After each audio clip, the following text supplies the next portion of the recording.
in the Bible. I know a little bit early, but I want to go ahead and do this and get it done so I don't forget it. So we're reading Numbers 5, the purity of the camp.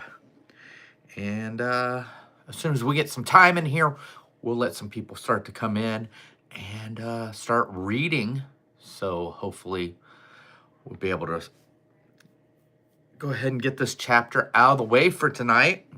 So like I said, it's Numbers 5, the purity of the camp. So just in case you have never been in here with me, what this is I made a commitment that I was going to start reading a chapter of the Bible a night, and I live stream it for, I guess, your entertainment, but also to help me keep my commitment to actually reading a chapter a night. I think I've only missed 3 nights, if I'm correct.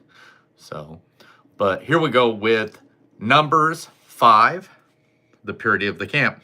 The Lord said, Moses, command the Israelites to send away from the camp anyone who has an infectious skin disease or a discharge of any kind, or who is ceremonially unclean because of a dead body. Send away male and female alike. Send them outside the camp so they will not defile their camp, where I dwell among them. The Israelites did this. They sent them outside the camp. They did just as the Lord had instructed Moses.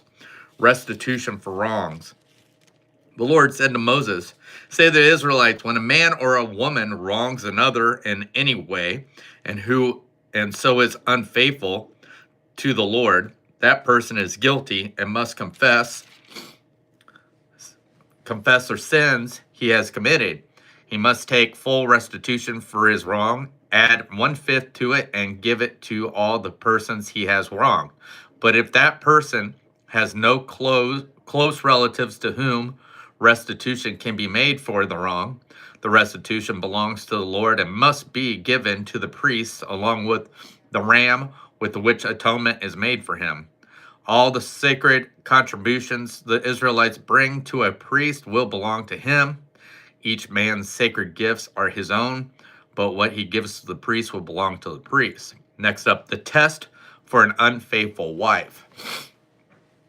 Then the Lord said to Moses, speak to the Israelites and say to them, if a man's wife goes astray and is unfaithful to him by sleeping with another man, and this is hidden from her husband and her impurity is undetected, since there is no witness against her and she has not been caught in the act, and if feeling of jealousy come over her husband and he suspects his wife and she is impure, or if he is jealous and suspects her even though she is not impure, then he is to take his wife to the priest. He must also take an offering of 1/10 of the ephah of barley flour on her behalf. He must not pour oil on it or put incense on it, because it is a grain offering for jealousy, a reminder offering to draw attention to guilt.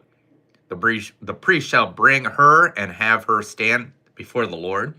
Then he shall take some holy water in a clay jar and put some dust from the tabernacle floor into the water.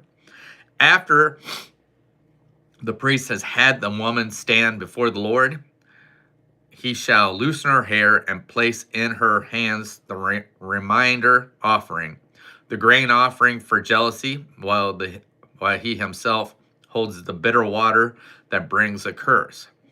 Then the priest shall put the woman under oath and say to her, if no other man has slept with you, and you have not gone astray and become impure while married to your husband, may this bitter water that brings a curse not harm you. But if you have gone astray while married to your husband, and you have defiled yourself by this curse of the oath, may the Lord cause your people to curse and denounce you when he causes your thigh to waste away and your abdomen to swell.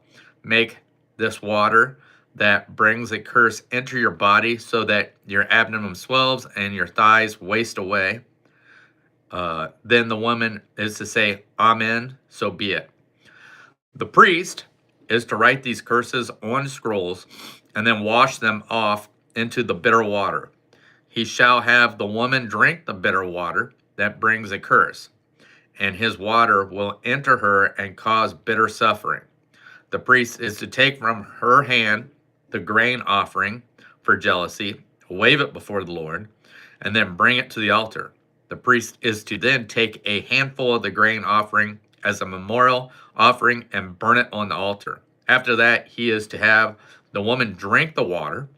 If she has defiled herself and been unfaithful to her husband, then when she is made to drink the water that brings a curse, it will go into her and cause bitter suffering. Her abdomen will swell and her thigh waste away, and she will become accursed among her people.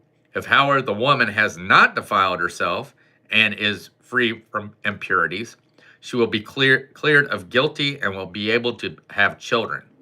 This then is the law of jealousy when a woman goes astray and defiles herself while married to her husband, or when feelings of jealousy come over a man because he suspected his wife. The priest is to have her stand before the Lord and is to apply his entire law to her. The husband will be innocent of any wrongdoing, but the woman will bear the consequences of her sin. So there you go. That was Numbers 5.